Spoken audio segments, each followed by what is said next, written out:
Are you working on your crow and you just can't quite catch your hang time?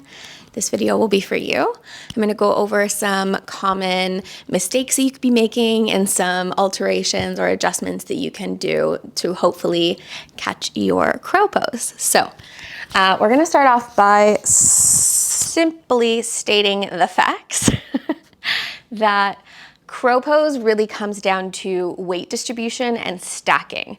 So when I say stacking, what we want to do is have the wrists placed directly underneath the elbows when we come into the crow.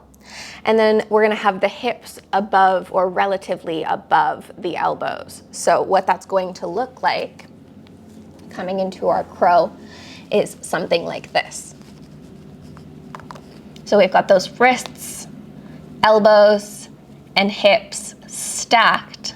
We've got the distribution of the feet and the bum, counterbalancing the distribution of the shoulders and the head. So a couple things to think about.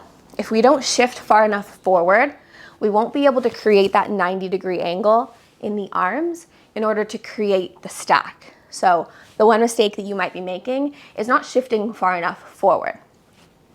So if we're coming back from here and we're trying to catch hang time without creating that 90-degree angle, we're never gonna get anywhere. So creating that stack is your number one thing to think about from a beginner standpoint. Number two, where do I put my knees? This isn't the most important thing in the beginning, but there's two things to keep in mind. We have three different types of crows. We have crow where we have the knees directly into the armpits or just below them. We have a key and socket crow where we basically have the divot above the elbow into the knee joint directly stacked on top, like so. Oh.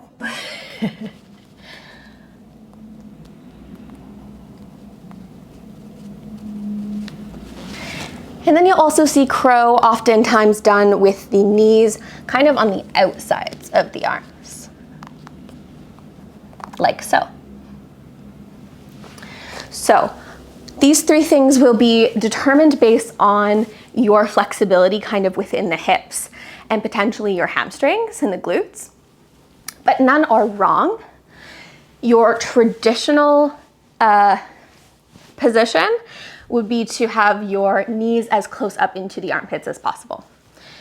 None of them are wrong, especially when you're first trying to find your hang time. Just find which variation works for you, okay? So we talked about shifting forward. We talked about knee placement. Next thing we're gonna talk about is our gaze, or where we're gonna look. A lot of times we're gonna go where we're looking. So when we first start crow, it's really common to look down at the mat. And as we shift forward, we're still looking down. But as we do that, you can see the head has a ton of weight. And so it's very easy to fall forward or to fall down or forward in between the hands, if that's where we're looking. Versus if the gaze is looking as far ahead as possible, or at least to the top of your mat, it's gonna help the energy stay uplifted versus down towards the earth. So as we come in, looking forward, looking forward, looking forward. Toes just become like feathers. I found my stack, and there she is. So those are three things to think about as you are beginning to explore your crow. One last thing I will mention, crow is pretty heavy on the wrists, and you might start to feel some soreness in the wrists because of that. Do some good wrist warming up and strengthening before you're playing with crow, but do know that soreness is going to be pretty natural as you start to work on these things, and that it will go away with time and strength. Another place you might also notice some discomfort or even bruising is along the back of the arms because of the weight of the knees. As we become stronger in the core, we take that weight off of the back of the arms, and the core starts to take on that strength. So that also will fade as we build strength and comfortability within the shape. So I hope that helps, and I will see you in the next one.